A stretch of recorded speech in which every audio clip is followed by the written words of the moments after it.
Influencers control our lives. We live in our own false reality based on what they say. On the apps, you're leveling up. You're always finding the right angle to take pictures. You're like going from this side. You're like, you know which side of your jawline looks better. You're like, like flexing your jawline. In real life, you have a double chin.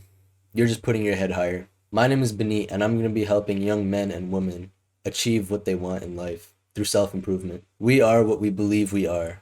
And all the Instagrammers make us feel inferior because of how they look and how they post. They always make it look like they're succeeding. They're doing much better than us.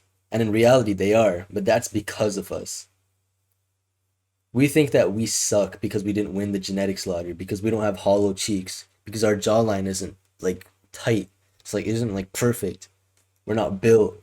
We don't have hunter eyes. You know, those like there's like a whole thing dedicated online for like the golden ratio for the face.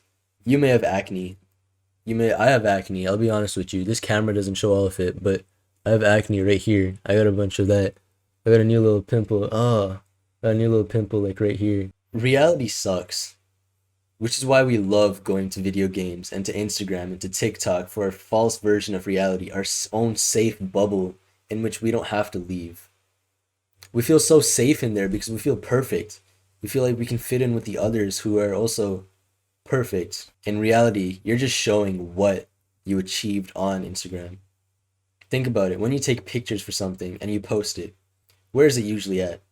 It's usually at marriages, when you're on vacation, when you're having a good time with your friends, you're at a party. Do you ever take pictures of when you're in school? Do you ever take pictures of when you're putting in hours of hard work while working out? The hours of hard work while studying? We start believing that we are not enough. Even though you might be looking perfect on your Instagram pictures, we start believing we're not enough because we compare ourselves to those who have good genetics, who have put in the hard work, and we've only been doing it for about 6 months, while they've dedicated their whole lives to it. Once you start believing in something, you'll start achieving it. Now you might be like, oh, Benit, but how does this relate to Instagram? They believed, the ones who are succeeding, the ones who are at the top, they believed they could get there. They believe that they will have hundreds of thousands, even millions of followers. What do you believe? You believe you'll just post the next best picture. You believe that, oh, maybe I could hit 2K followers next week, maybe 7K. Why are your goals so small? If you start believing you'll have a 7-room house, you will get only a 7-room house. And that's the reality of it. You may reach it, you may get that house the next year. You may get it 10 years from now. You may get it one day before you die. But you will get it nonetheless. Once you start getting negative thoughts towards things, you start justifying your negative thoughts. Think about it like this. Once you start saying that, oh, I can't work out, you'll start finding reasons for why you can't work out. Oh, I'm tired. Oh, my lower back hurts. Oh, we studied for an extra hour today. Oh, I had a test. But what if you believe that you could work out today? What if you say, oh, I had some extra broccoli during lunch. Oh, I took an extra pizza. Maybe I should go work out because I have more protein.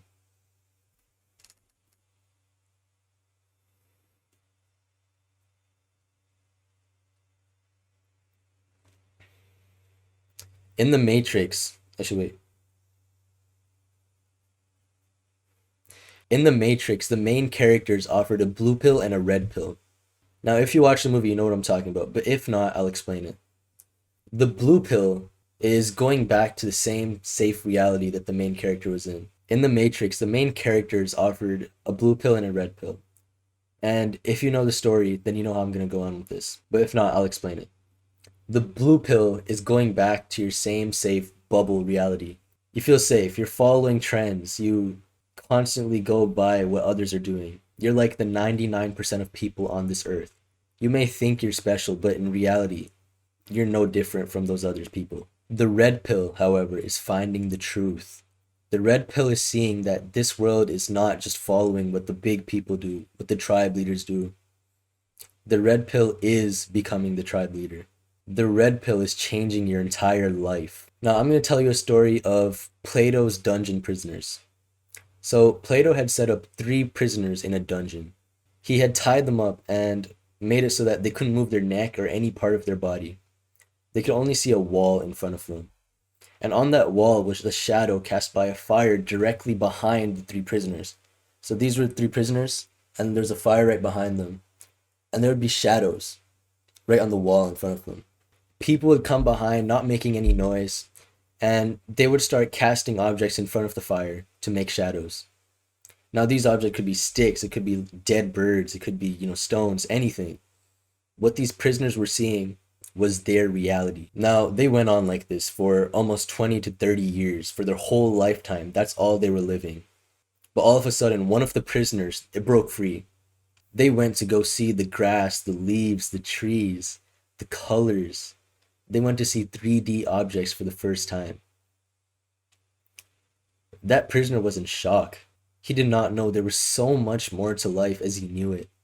Now, these prisoners knew how to communicate because they heard people talking behind them. They learned how to say hello, hi, talk to each other.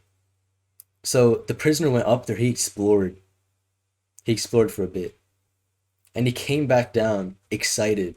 He came to the other two prisoners and he said, "Guys, there's so much more to just what we're seeing on this wall. It's not just fires. It's not just shadows of what people are casting. It's everything." Now the prisoners, you'd expect them to be like, "Oh, I want to go see it." But instead the prisoners were like, "What?" They did not know how to respond.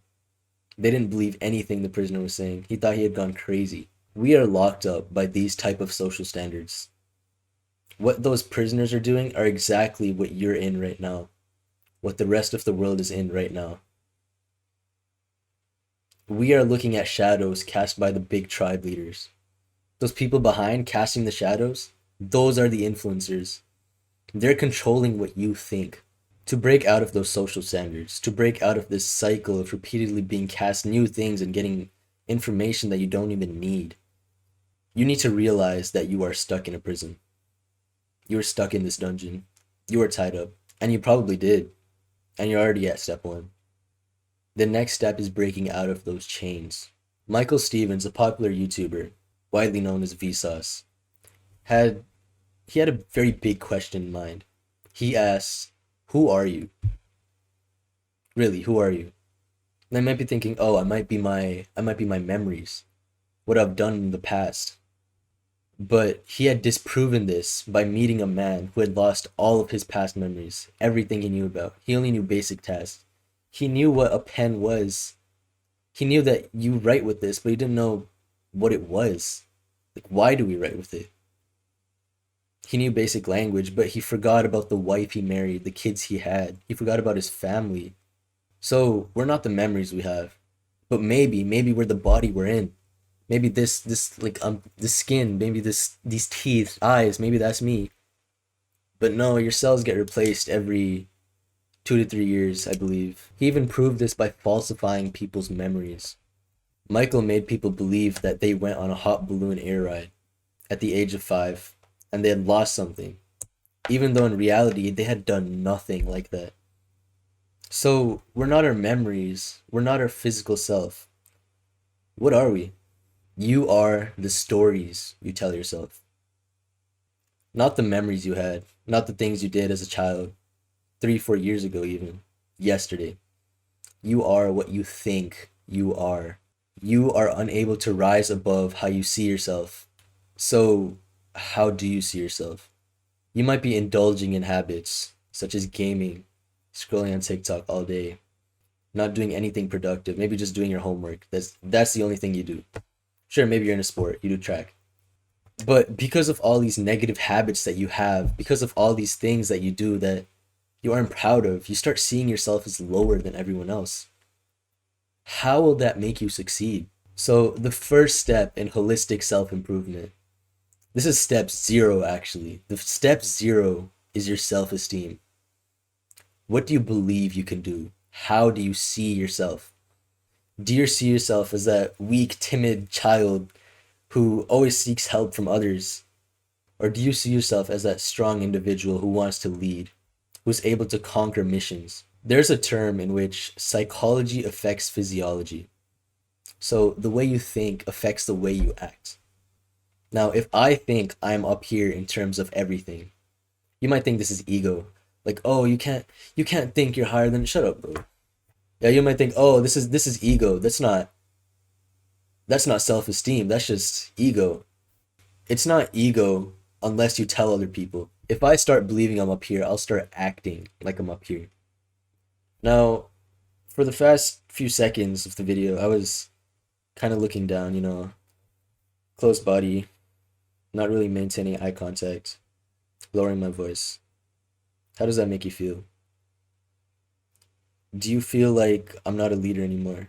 That I can't really accomplish anything? And now usually I'm like spread out, like eye contact. I'm like focusing on you. I have direction with my voice. Psychology affects physiology.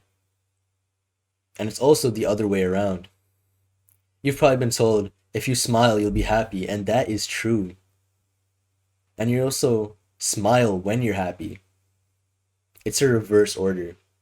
The way you think affects the way you act, affects the way you think. So start off with the way you think. This is something people don't conquer at all. People just think, oh, I'm just gonna like they do like a power pose, like you're like, I'm stronger. Like, no, bro. That's not how it works. People want a quick version of identifying you. When you look at someone, you're able to tell what kind of person they are. You look at a man with ripped clothes, with a ripped shirt, undone hair, you think, oh, this man might be a hobo. You look at the man with the suit and a briefcase, well done hair, well trimmed beard. You think, oh, this man is most likely a businessman, very wealthy. You see a man walking with confidence, a man who's built. You think, oh, this man's a leader. The way you act, the way you think, affects the way others see you. Start seeing yourself as higher, and you will act higher. This is step 0 in self improvement. If you want to start getting better gains, if you want to start meditating, journaling, getting that better SAT score, upping those grades in class, you got to start with this. Now, how do you implement a better self esteem? Firstly, you got to get rid of the habits that put you down. Now, you should probably be able to formulate this yourself. What habits make you seem like a worse person? What would a successful person be doing? Now, you don't have to implement everything that a successful person does. Start believing you're going to be that successful person, and you'll start acting like him. You are unable to escape a prison if you don't know that you're in one. I just told you you're in a prison. You're in that dungeon. You're locked up like all the other people on earth. Like the 99%, the mediocre. You want to be a part of the 1%? Break out of those chains. Realize that this is not life. Our life is not what they just tell us. Your life is what you tell yourself. What you believe you are is what you will become.